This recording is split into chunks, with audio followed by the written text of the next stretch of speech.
Hello and welcome to this Product Opscast special. I'm Graham Reed, your host for today, and I'm very pleased to introduce my very good friend Jana, who will be talking about a brand new loose framework to help measure product operations. A very, very hot topic in our profession. Jana, welcome. Thank you. Thank you so much for having me. Thank you for joining us, Jana. For those who don't remember that you were on our podcast before, do you want to give us a quick couple of minutes to introduce yourself? Sure.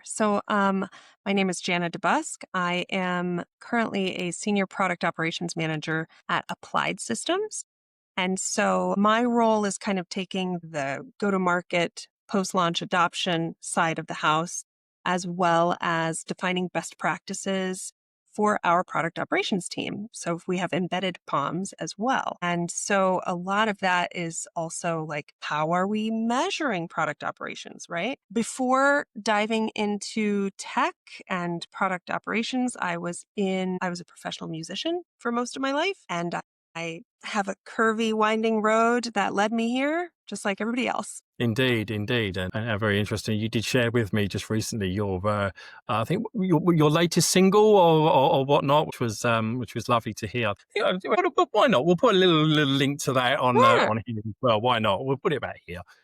Fantastic. So, just really, just love to just dive and ask you a few questions today about this new kind of framework. We don't always like the term framework, but it's the best term we can use.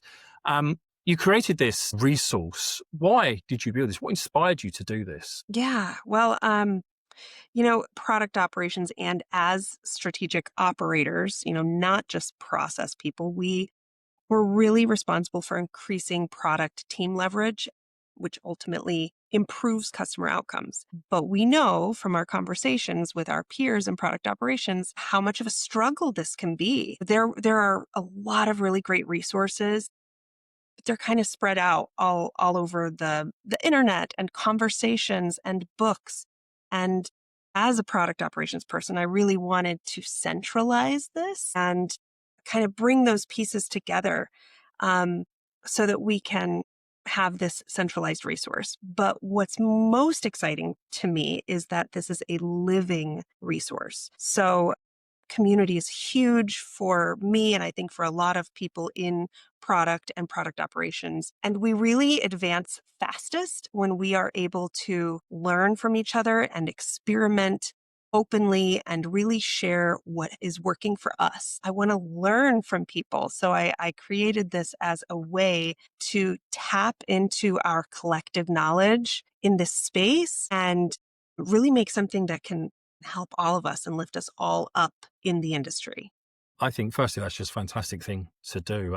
It really does speak to the very community spirit. I think that the whole product ops professional community is, it's very much an industry that has, a role that has been built by the community. It's been elevated by the community. It's been enhanced by the community. It's been shaped by that community of people like yourself. And just like to say, really pleased that, that you and myself, Antonio, and Product Ops Confidential are going to be just partnering just to get this word out to the masses. So thank you for that. And you're touching on such a hot topic for product ops about measuring ourselves. Why is this such a challenge? Why has this always been such a challenge on how do we measure ourselves and what we do? Yeah. Well, I think that product operations has been described by some as a connective tissue, right? And connective tissue can be kind of squishy. So we really accelerate outcomes through people and through systems and by providing clarity, and traditional metrics just don't always capture that. So like, for example, improved decision quality, reduced friction, faster learning cycles, and alignment is a huge one. Like measuring alignment, that's a huge part of what we do in product operations. But what's the metric for that, right? Like how would you go about it? And obviously, it's a combination of a lot of different things, but that's kind of the starting point. You say metrics should be seen as learnings and exploration as much as focus, objectives, and alignment. What does that mindset shift look like in practice? Kind of how have you kind of explored that with your teams? Well, I'm a huge fan of psychological safety. I think that we have talked about that before. We have. And I have seen lots of people terrified of getting it wrong, including me, right? Like it's a hard thing to be wrong and in front of lots of people. It's hard, but that kind of terror really prohibits our best work and our best thinking. And when we are free, just like kids, I have a 6-year-old and when they're free to make mistakes and grow from those mistakes, see those mistakes clearly in metrics, even though it's terrifying that we didn't get the results we wanted, only then are we able to really pivot our approach and get the results that we do want. So questions to ask, to drive this might be more, what did we learn? How did we improve? Where is friction slowing value? And what changed behavior? What was the thing or the combination of things that changed behavior for the better? And so I really think that metrics can and should drive curiosity more than fear. Fabulous. A huge, huge proponent, as you and I both are, for psychological safety. Interestingly, as at the time of us recording this right now, I'm in the middle of some training with my senior leaders on how we look at psychological safety for our teams and how do we provide better, safer environments for our teams to kind of thrive, be their authentic selves, and underpin fear and judgment about that might be perceived, and so that they can do their best work and experiment and truly fail safely in an environment that they feel comfortable in. So I think that's hugely important. So happy you're doing that work. That's great. It really is great. I've always been very passionate about it, but learning so much as well. And it's very interesting to hear the conversations that the other leaders are having. And it's something that we've always said. We're getting a little off topic here, but something we've always said is we're quite happy to know that we don't know something. Know what we don't know that we can improve. We went into this saying we don't necessarily know what good looks like, and you know what? That's okay. Because we know we want to do better. We want to know what a good environment does actually look like, rather than kind of guessing, maybe overlapping in thinking. Let's actually align around this a little bit more. So really, really fantastic. To get back to the topic at hand, let's talk a little bit more about your metrics for product ops. Can you walk us through kind of one or two specific metrics that you've set up, and how do you go about collecting them? Yeah. Yeah, I think a huge one for product operations revolves around time. Time is the sweetest resource of all. We all want more of it. And when we're thinking about time, how much of a PM's time goes into that meaningful strategic work versus everything else, right? Not to say that PMs will never do admin again. That's not what I mean. But what is that ratio? I think that can tell you a lot. So there's this strategic high leverage kind of work like discovery and customer research and roadmap thinking. And then there's the admin or the firefighting, like how much time is spent putting out fires, chasing missing information, or repetitive processes. And product operations can really bring value there. So how you can measure this, obviously, we love our surveys. Surveys are a fantastic way to get this information from our PMs. But there's other ways to measure it as well. So tool analytics, depending on your tool stack and how much time PMs are spending in those tools, you can possibly get some analytics from there to tell that story. You can ask a couple PMs for task logging if they are willing to do so and have the bandwidth, but tricky. But even things like proxy metrics, so the number of discovery sessions versus tactical requests, for example, comparing your discovery sessions month over month or quarter over quarter and having that visibility to whether those strategic activities have increased, that's a great story to tell. Another big one for me is enablement on product tooling. So that's another huge aspect of product operations. Look at the tool adoption and maybe the request reduction if the PMs are going to product operations for those help requests on the tool. We are currently using a tool called Pendo for product analytics, among other things. And Pendo is actually helping us get some of these reports to see if they are actually getting value from that tool.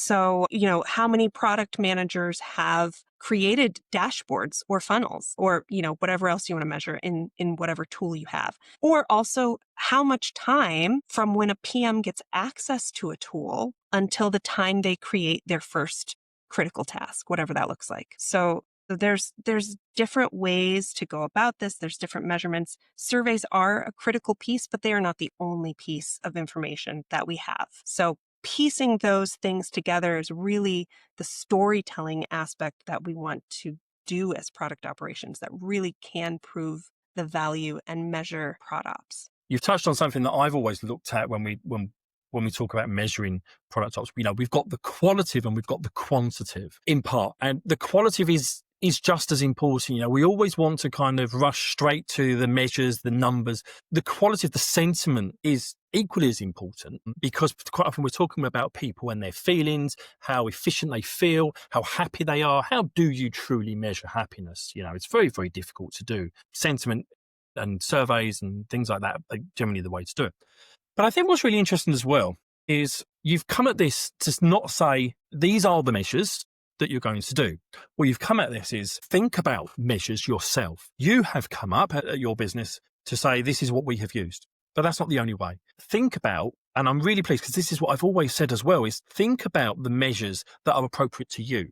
And as long as you kind of agree on them and you stick to them and you measure them consistently over a period of time, actually it doesn't matter what it is. To a certain degree, you can measure the success of that particular project and something that you have done.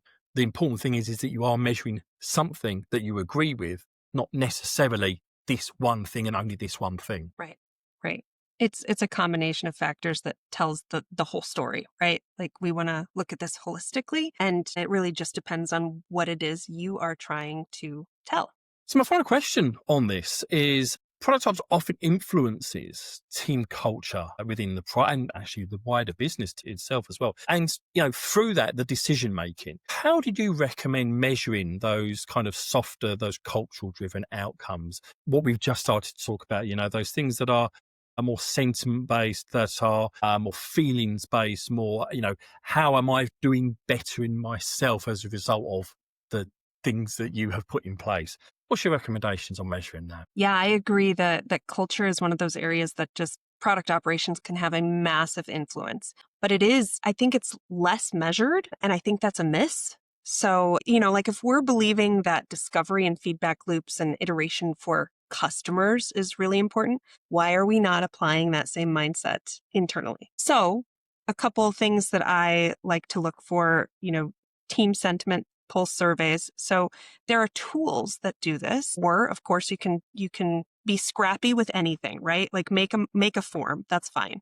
But there are also tools that do this holistically. I just introduced 15.5, which is a tool. It's really, I think, an HR tool, but I'm using it in the prod ops space, just as a pilot. And it's been really eye-opening to see the engagement of that team sentiment. That's just there's a pulse check at the top. It's a very easy form. You fill it out, it aligns to your objectives, and it shows you the key results, whatever. But there's also a place for shout outs and recognition. So you can also measure how many of your team members have given or received, we call it high fives, or, and that is a measurable thing. Has it increased over time? But there's all sorts of ways to look at this. Even ramping up time for PMs, for example, are they getting onboarded more quickly? And whatever that critical task is that you set that says, yes, this means this person is onboarded. Is that happening sooner? And is that because of the page views on Confluence that you set up, right? Or is it a combination of that and a survey that you give out? Again, like none of it tells the whole story, not one. It's a combination. But together that can really paint a picture of whether teams are feeling aligned and feeling trusted and able to do their best work. I'm genuinely excited for you to be sharing this framework with the wider world. And thank you for joining us for this introduction today, Jana. Really, really great. To our audience, thank you very much. This framework is now available on the Product Ops Confidential website, so please do go and download it. It's freely available. And my thanks to Jana, who partnered with us allowed us to partner with her, I should say, to bring this out to the world. So thank you, everybody.